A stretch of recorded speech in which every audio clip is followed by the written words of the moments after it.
Hello, everybody. I'm really glad to be here. It's the first in real life conference since, wow, a long time, 2019, I think, at least for me. I don't know for you. Maybe you did some hidden conferences.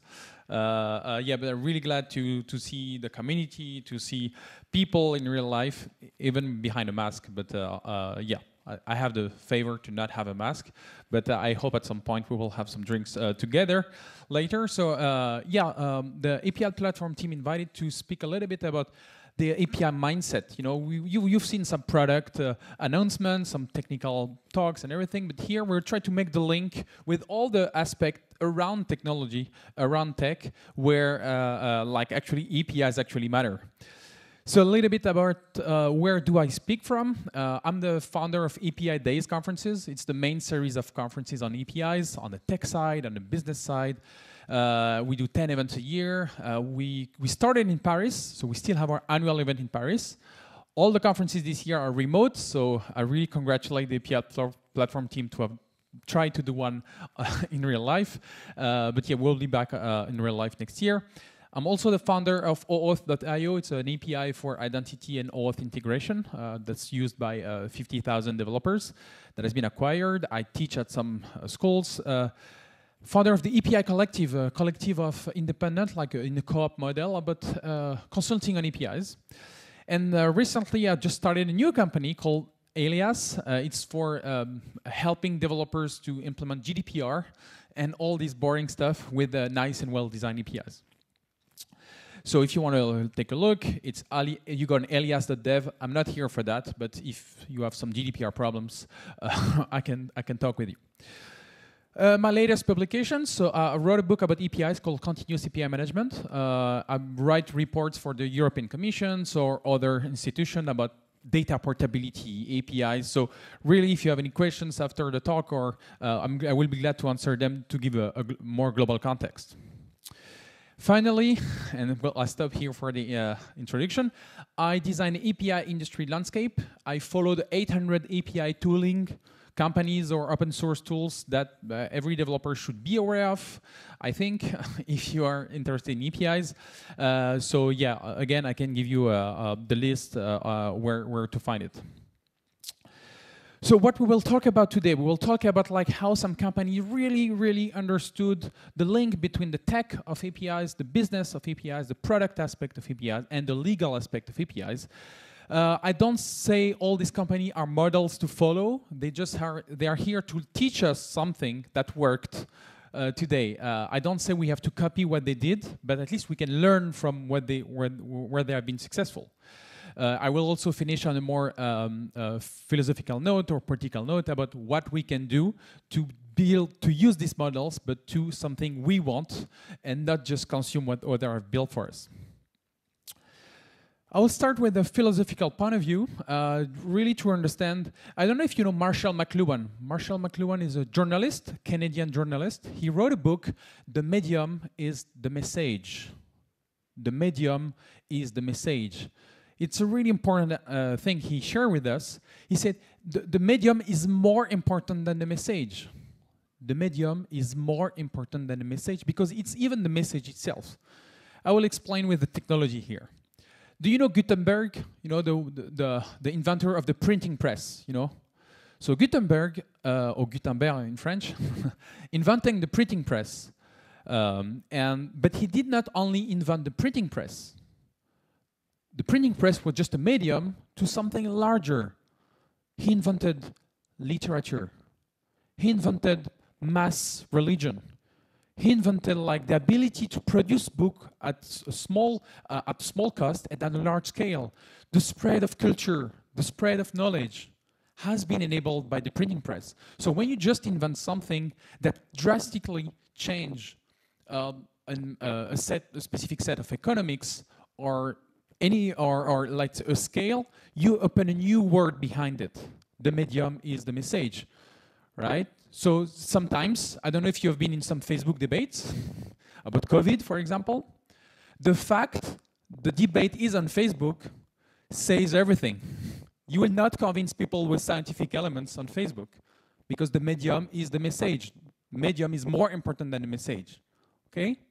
the medium that transfer, that enable the transfer of things, of technology, or stuff like that. And we will see that APIs actually enable a new medium of sharing data capacities between applications. You all know that here.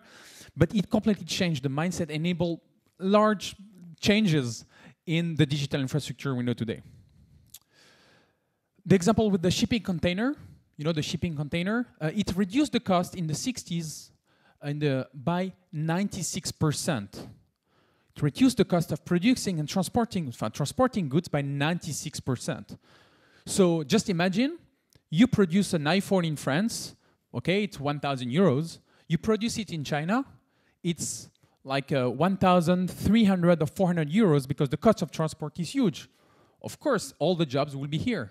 You know, if 400 euros to transport something, you know, to sell it locally, every production will be there. And that was actually the case in the early 20th century.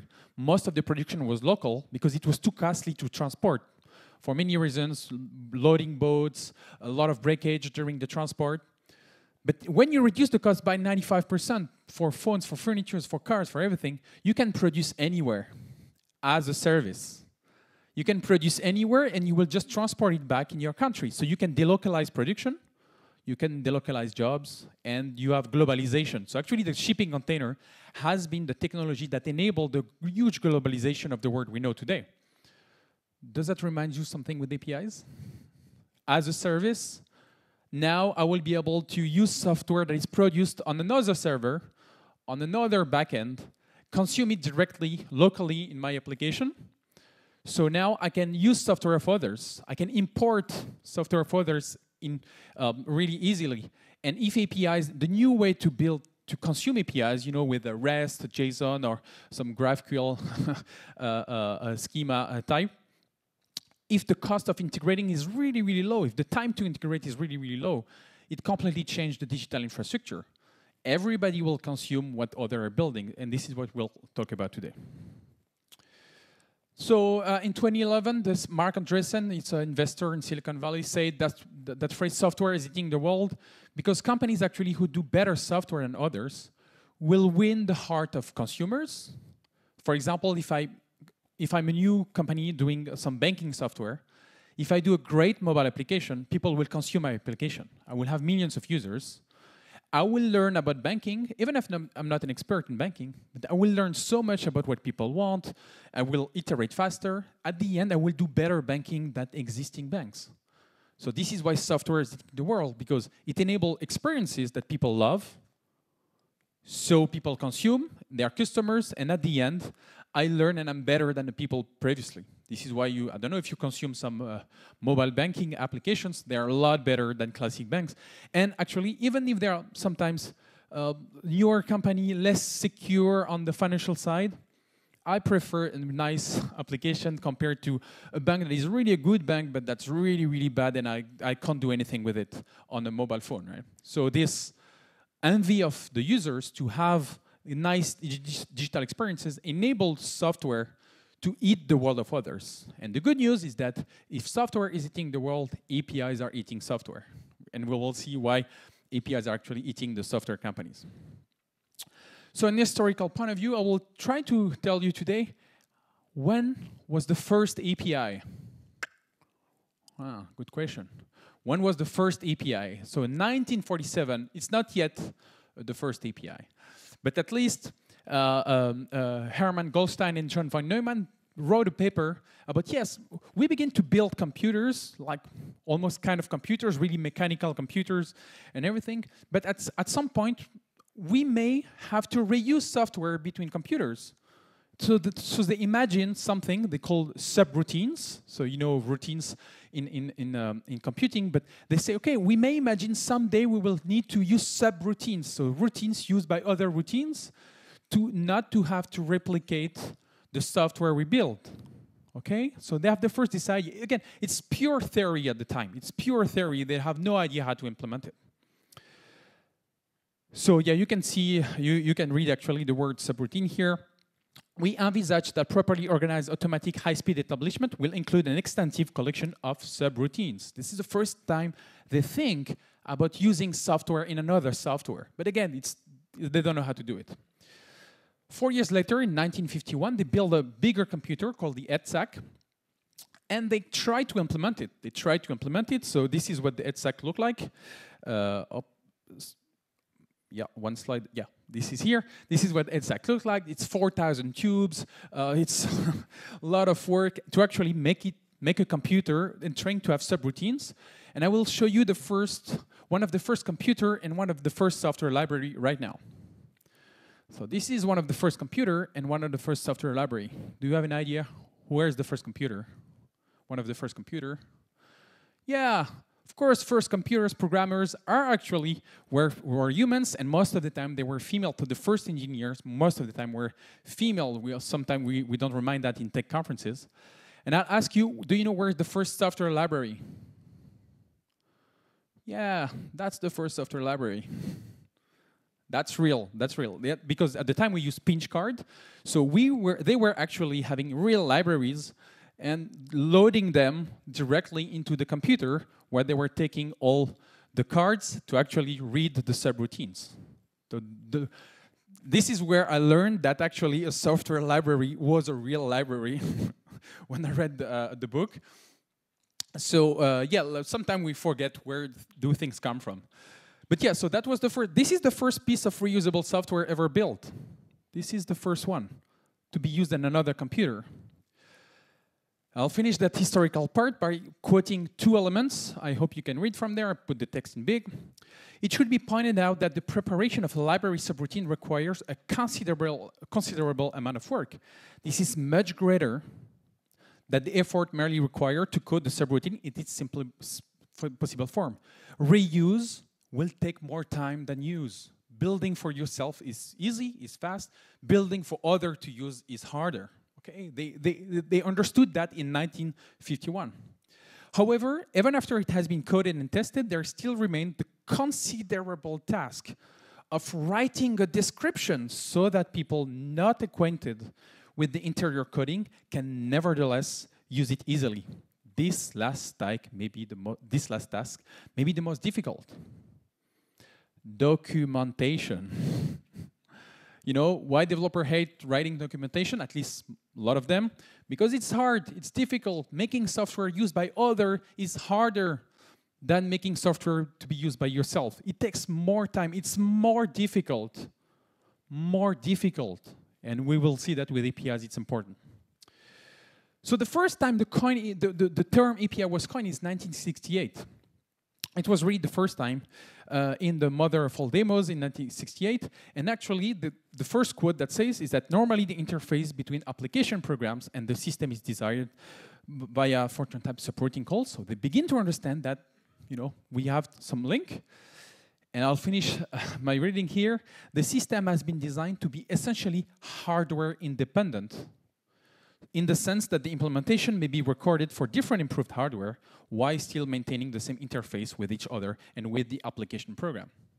That's the first time, at least in all the bibliography I did, we found the term API, application to program different interface, because we begin to have a few hundreds of computers in the world, a few hundreds of big computers, and we want to reuse program between each other, okay? So this is why we thought having an interface for different programs.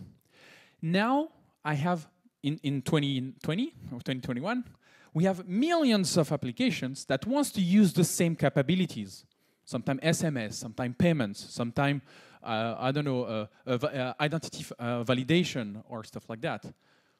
So now it makes sense to think, we understand what they were telling us, having a piece of software that can be used independently across millions of applications, we have to think APIs. They were doing it for the hardware first, only, but yes, so you get it, right? Yeah, and I'll finish that by the last quote. The efficiently flexible hardware-independent system guarantees that technological advance will not make the system prematurely obsolete. So APIs is the future proof, is thinking forward about how a system can evolve, okay? So that was the history, so now you know where does that come from. You've seen the first software library. So about the business side, really some concept I really want to share with you today is about the digital infrastructure supply chain. The founder of Twilio, Jeff Lawson, say every part of the stack of a business that the developers might need to build is eventually turning into APIs that developer can use. It's exactly what we did in 20th century with containers and everything with the supply chain with many, many different industries. Companies begin to specialize into one piece of mechanic they do well. The goal of companies was to gather all of them, orchestrate them, integrate them, and design them towards the goal, building a car in this example. Right? It's the same for software. Every company in the world is producing software that can be used by others, assembled to build applications. Okay? So you see the metaphor, right? What changed is that you can be a provider of APIs for yourself, for other companies of your same, other entities of your same companies, other department, or other companies. But you will be consuming APIs of others. So you can see the supply chain here, right? So if one API breaks, the whole supply chain may break. So you understand this idea of supply chain here. So the main idea I want to share with you on this aspect is that organization will provide core competencies through APIs to others, software that does something interesting, and will consume the software of others directly through APIs. So that's, you see the idea, right? So the API mindset is really make your business and your application ecosystem ready or platform ready. So in 2000, we had websites, to distribute our goods. In 2010, we had mobile applications, but now the goal with APIs is to be in everybody else's website or everybody else's mobile application.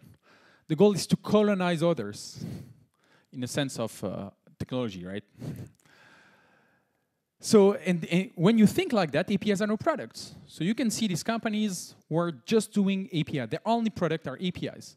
Stripe for payments, Twilio for SMS and communication, Adyen for payments too, Plaid for access to banking infrastructure, Sendgrid for email, Avalara for taxes. And I'll just take that example. So you can see their valuation, their outstanding valuation, because they understood that APIs can be a product, right? They're integrated actually in everybody else's system. Just take the example of Avalara. So Avalara does do tax calculation. VAT, in the US at least, it differs per country, per state. When you buy something, it's 8% VAT in New York, it can be 5% in San Francisco and others.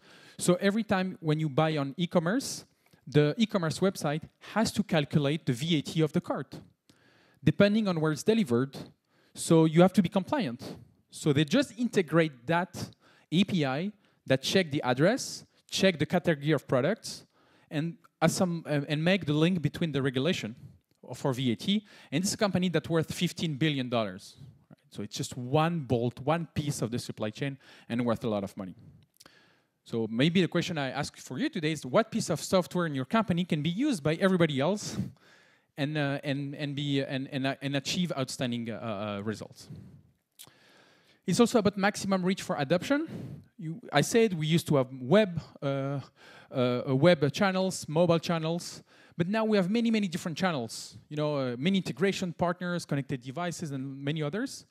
But what happens is that maybe the long tail of channels is bigger than the classic channels. So maybe being integrated by others is actually maybe your main source of traffic. This is why you have to think APIs. APIs will enable you to be accessible and integrated in all the channels. You can call it to be extended, to be elastic, to be exponential. Some great books talk about that, but they never made the link with APIs. I make the link with you today. Some analysts of the World Economic Forum shows that, for example, the banking is bigger outside bank than inside banks. So banking into a real estate application, car dealership application, or whatever, where we need banking more than in the bank in our daily lives. And he showed that actually the market is bigger in the long tail application than the existing business. So yeah, it's an important aspect to remember.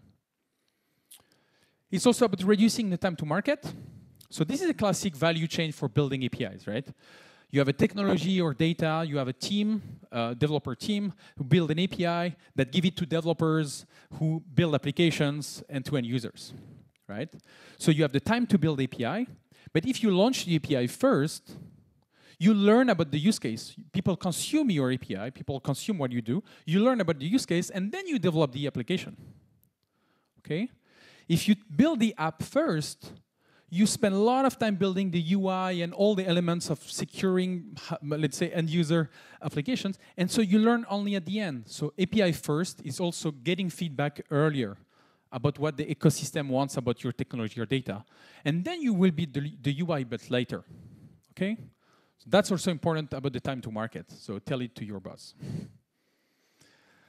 It's also new monetization strategies. Some companies are able to monetize the software they produce for others. It can be free because you want to be a platform. You can make people pay. You can pay people, actually, to distribute your APIs, like for advertisement, that happens. But actually, there are many dimensions. I will not go into all of them, but you can say about the freshness of the data, how consumable it is, the scope of what you make accessible, the performance. You can have really, really many degrees of how you want to monetize as a service in a SaaS model, what the software you produced internally. So that enables a lot of monetization opportunities for companies. And now you have a plethora of business models. I invite you to discover them online. So the technological point of view, it's about a new technology stack, right?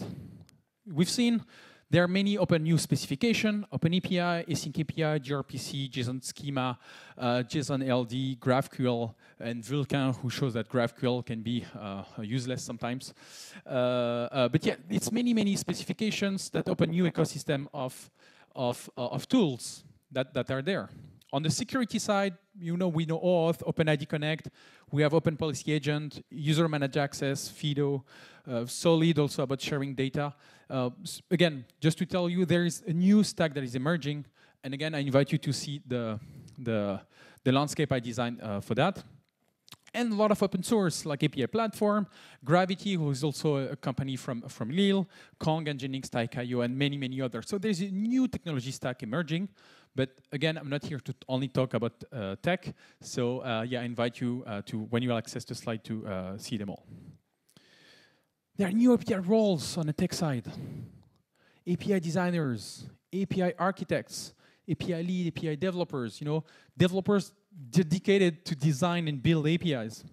Docs writer, you remember? Documentation is maybe the most difficult. We need API docs writer. API testing engineers, and also on the business side, API product managers and API policy managers I've seen. The weirdest one I've seen is API librarian. It was someone who knew where all the APIs, non-documented APIs were in the system. And so people were coming to him and say, look, yeah, do you know the web service, or do you know the API we did on that? Yeah, it's there, I know it, like a librarian. And it was a real role. So new roles for new stack. It's also about aligning IT and business. Jeff Bezos in 2002, he wrote that memo that's quite known, that all teams should now use service interfaces. It doesn't use the term API, because APIs has been it's a term, again, that we know since the beginning of software, as we've seen, since 1968. But let's say that people were calling them web services. A lot of vendors were pushing the term web services, and when web services didn't work really well on their promises, they say, oh, no, we go back to APIs. Doesn't make sense to say it like that, but this is how it is. Teams must communicate with each other through these interfaces. Just called service interfaces. Right? There will be no other form of communication. It doesn't matter what technology they use. The most important is the interface. And now the most important sentence of this email: all service interfaces, without exception, must be designed from the ground up to be externalizable. It doesn't say to be externalized, but to be externalizable. That means if one day one customer, one partner, one other team member wants to access to it, it has to be externalizable. That means really well designed, documented, and ready. So being ready to be a platform or an ecosystem is having APIs ready to be opened. And again, the story of AWS and many Amazon AWS products have been made like that.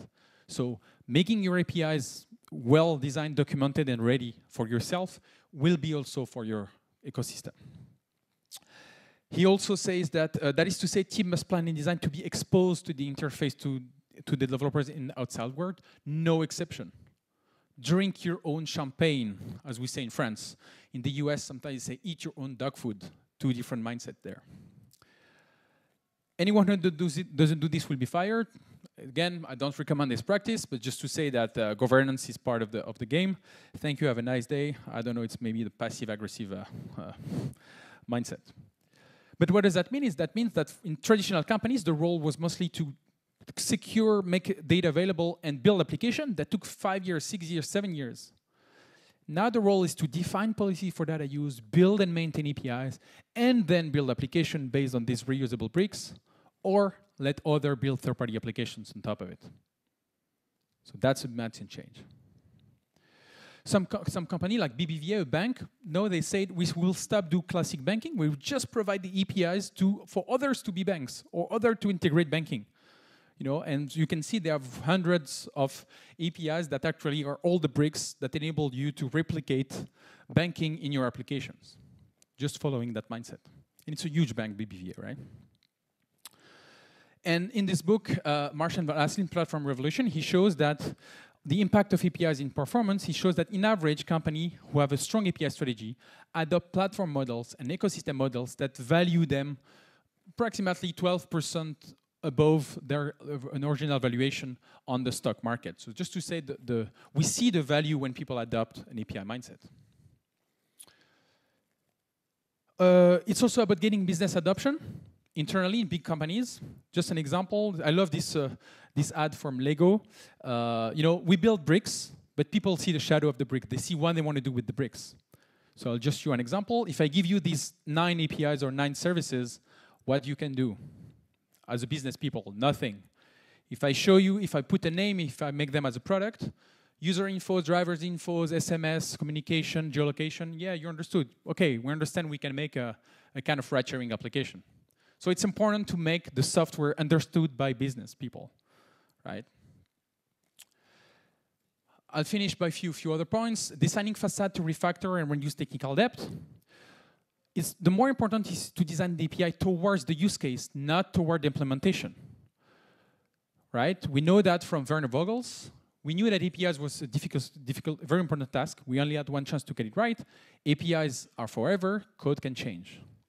And we know that, you know, for example, cars have changed so many technology stack, but we still have the same interface. It should be the same for APIs.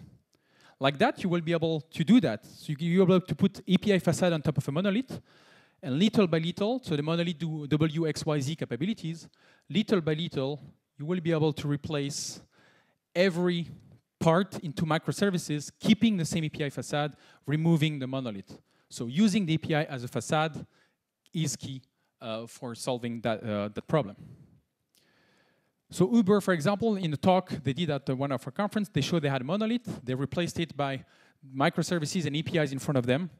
And so it's really solved a lot of the problems. What they didn't say that the actual Uber backend looks more like that. This is a real photo. But just to say, on the concept, really, they were really having this cut into pieces using API facade, right? And so now you can then integrate APIs as Lego bricks. You know, we showed the metaphor, but just an example in banking as a service. So now these are all the startups and companies who are doing banking as a service software, right? So it's really Lego bricks. You can have cards, fraud detection, payments, loans, you know, and you assemble them. And some banks actually are just made of all these different APIs to reproduce the banks, but actually it's many different suppliers, right? So this is really coming. Maybe your API, your piece of software, will be part of a big organization tomorrow. And I'll finish by the legal point of view. The legal point of view is that APIs are an obligation in some regulation. For example, in banking in Europe, we have the Payment Service Directive 2, PSD2, that obliges all banks to have open APIs about account information and payment initiation if the user gives a consent. And actually, more than 80 countries in the world are actually having their own regulation. So opening APIs can be an obligation in some places. For healthcare, in the US, they have the FHIR, HL7 FHIR regulation that oblige to transfer data through APIs. So APIs can be a specific mandate for regulation. So on the legal aspect, you may be able to open APIs by obligation, by the regulation. It's also a mandate for personal data regulations, about GDPR and other privacy regulations. 60 countries are implementing like specific regulations, and the fact that you have to make data portability between systems, giving back data to users, oblige at some point the use of APIs on a technical side. Last 2 points, API term of service. You did not read them? You should have. Netflix kills its API access for developers. LinkedIn betrayed a 5-man startup with using API. Twitter set new API access, killing 140,000 apps. Maybe your application has been killed by an API revocation because you did not read the term of services. This is one important aspect. Google killed another product, the work with Nest API. Google shutting down an Airfare search API, and there are thousands and thousands like that. So read the term of services when you use an API. I'm personally involved in a project called API Term of Services, Creative Commons. It's a Creative Commons for APIs. I invite you, if you're interested, to participate to make API Term of Service more readable. You can talk to me about that later or join us on Open Collective. And the copyright battle, last point here, the copyright battle. Again, some APIs are under the legal fight of copyright, Google versus Oracle.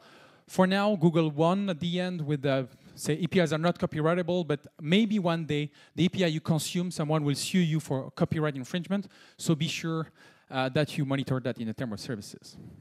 I'll finish by this warning. APIs are as much exposing interfaces as much as hiding interfaces. You use what people expose, but they also can hide things with APIs. Click farms, mobile farms. When you see manual machine learning, some people actually do manual labeling. When you see AI, startup, whatever, they do alienated individuals. With people, you don't see what's behind the API. So let's remind that when you consume an API, you consume the word that's behind it. And let's also talk about this important aspect on that more and more software will do more and more skills. And so little by little, the level of the API generating value will be higher and higher, and made some people on the side losing their jobs because the APIs and the software are great. So let's be sure we keep people above the API, train your employees, train your colleagues to always stay above the API, not below the API, because they may become alienated by the fact that an API is replacing them, right? So when you consume an API, you consume the words behind it. Let's remind that when you will consume an API next time. So if you want to continue the discussion about this important aspect, why engineers should care about politics and what they're building, I invite you to join onela.tech, right? So we are tech, if we mix it English. It's a group of engineers that wants to let's say, be involved in the discussion about tech and not let people who don't understand tech talk about tech decisions. That was all for me. I don't know if we have time for questions. I hope it opened some API mindset in your heads. Thank you very much.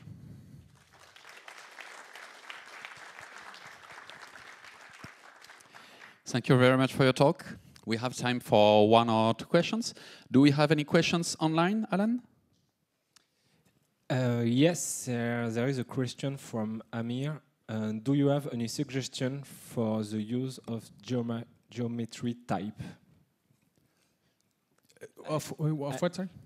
Of geometry type. Geometry type? Sorry, yeah. Maybe I don't get the question. Me neither. Geometry type. Amir, if you could specify your question. What geometry type? No, sorry, I cannot help. I'm sure I have an answer if I understand the question. And do we also have questions on site? Okay, so let's wait a few seconds. If I don't remember his name online, who asked this question? Emir. Emir. If Emir could add some explanations about his question, and otherwise, no more questions apparently.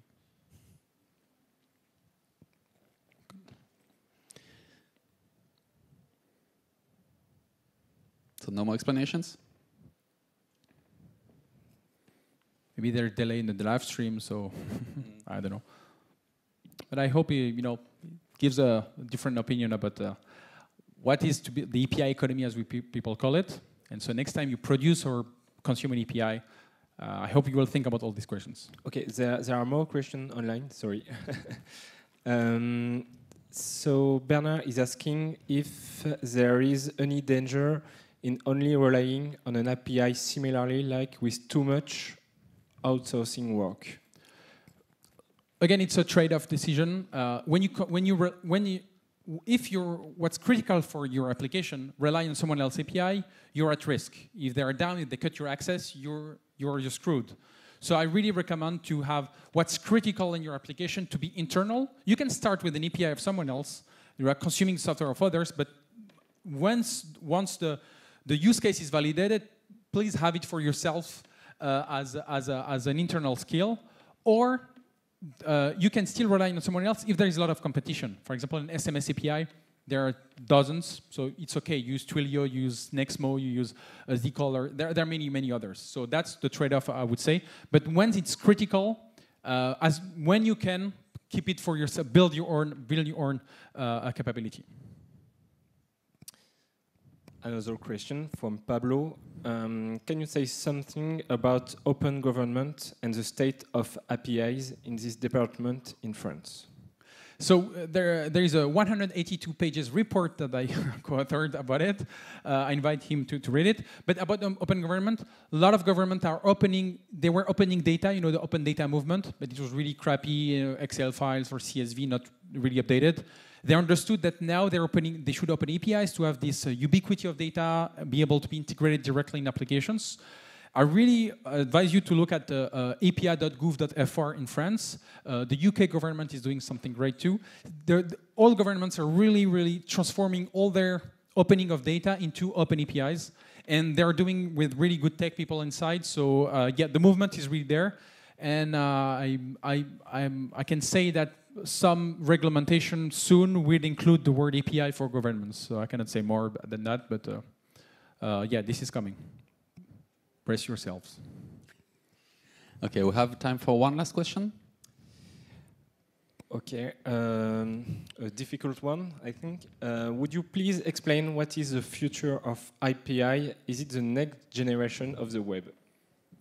So a lot of people have thought that APIs should be like websites, so in the sense that they should be open and we'll be able to interact with them in a way that's completely open. They should refer to each other like hypermedia, with websites, we link them through hypertext protocol.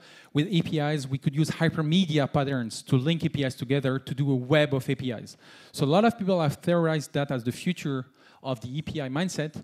The problem is that APIs often have valuable data or sensible information, so they put it behind firewalls and stuff like that. So we can't have this web of APIs as much as we can't or as easily as we can't. The web is being closed more and more.